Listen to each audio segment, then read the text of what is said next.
Сәлем баршаңызға, бүгін тауық етінен жасалатын запеканка. Етімізді жақсылап сулап аламыз, яғни разморозить етіп аламыз. Одан кейін жуып бірнеше бөліктерге ірі етіп бөлеміз.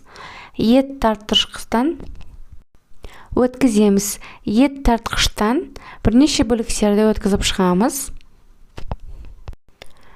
Бұл тауық етінің төс еті, запеканка дейміз. Бұны духовкада пісіреді.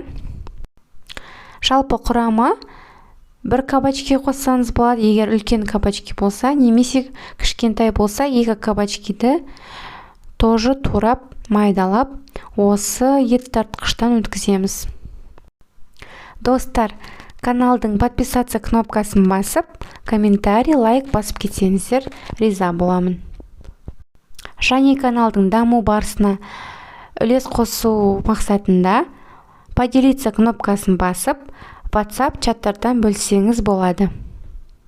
Және жуамызды жуып алып, осы ет тартқыштан өткізсек болады, немесе жіңішке етіп турап шықсаңыз болады. Міне кабачкиімізді жудық, бірнеше бөліктерге бөлеміз. Одан кейін ет тартқыштан өткізіп шығамыз. Сөйтіп дайын болған тауық етінің фаршын үстіне қосамыз. Осылай қабығын алмаймыз, қабығымен қоса өткізе береміз. Сонда запеканкамыз біздің сочный болып піседі, түрінде бір жасыл түс болады, және жаңаға піскен тауық етіміз өзінің бір сочный дәмін береді. Бұл тамақ арықтайым деген әйелдерге, қыздарға, жалпы барлығына жарайды. Неге десеңіз, бұл жерде барлығы өте пайдалы белоктардан тұрады, сондықтан бұл тамақтан көп жесеңіз де, аз жесеңіз де артық салмақ қоспайсыз. Және балаларға өте керемет тамақ, сондай пайдалы. Балаларымызға дайын күйде тойымды тамақтардың бірі. Егер осы дайын болған фаршымыз сулы болып кетсе, көбірек суы көп болып бара жатса, онды үстіне себелеп салсаңыз болады. Қалауларыңызға қарай онды қоспасаңыз да болады. Онды қоспай жасасаңыз пайдалырақ. Дайын болған кабачкиімізді фаршымыздың үстіне құямыз. Одан кейін жұмыртқаны ұмытпаймыз. Қалауларыңыз бойынша тұз және қара бұрыш қосамыз. Яғни ашты қаласаңыз, мен көрсеткен видеодан кішкене көбірек салсаңыз болады. Особенно тұз.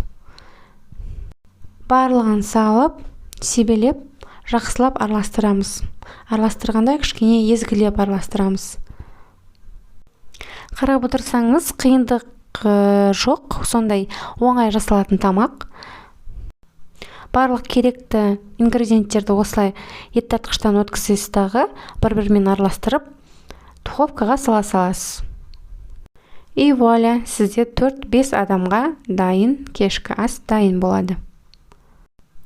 Және қалауларыңыз бойынша қасына бір гарнир жасасаңыз болады. Гречкадан немесе күріштен асып қасына салсаңыз болады. Одан кейін жуана турап, майдалап турап қосуды ұмытпаймыз осы фаршқа. Сол кезде жуа өзінің бір тоже дәмін береді, сочный. Ал гарнирді отдельно жасап, отдельно тарелкаға қасына қойсаңыз болады. Яғни запеканканы және қасына гарнир. Духовкаға ыдысыңыз болса, ыдысқа сума, яғни подсолнечный маслоны жағып, осы дайын болған фаршты құя салсаңыз болады. Менде ондай ыдыс жоқ, сондықтан фольганы 2 қабаттап, мен осындай ыдыс жасаймын. Және ішіне сумайды құюды ұмытпаймын, яғни подсолнечный масло. Жақсылап біркелкі етіп жағамын. Өте көп те керек емес. Кішкене түбі жабыспас үшін ғана жағып қойсаңыз болады. Осылай 4 жағын тұрғызып қоямыз фольганың. Және дайын болған кезде үстіне дайын болған фаршымызды құямыз.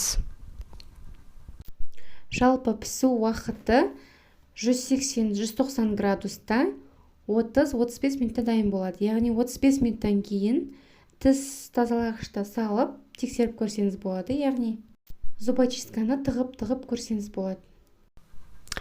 Егер жаңағы зубочисткамыз біздің жабыспай шықса, ешқандай жабысқан тауық еті немесе жаңағы жұмыртқаның суы деген сияқты ештеңе болмаса, онда пісті деген сөз.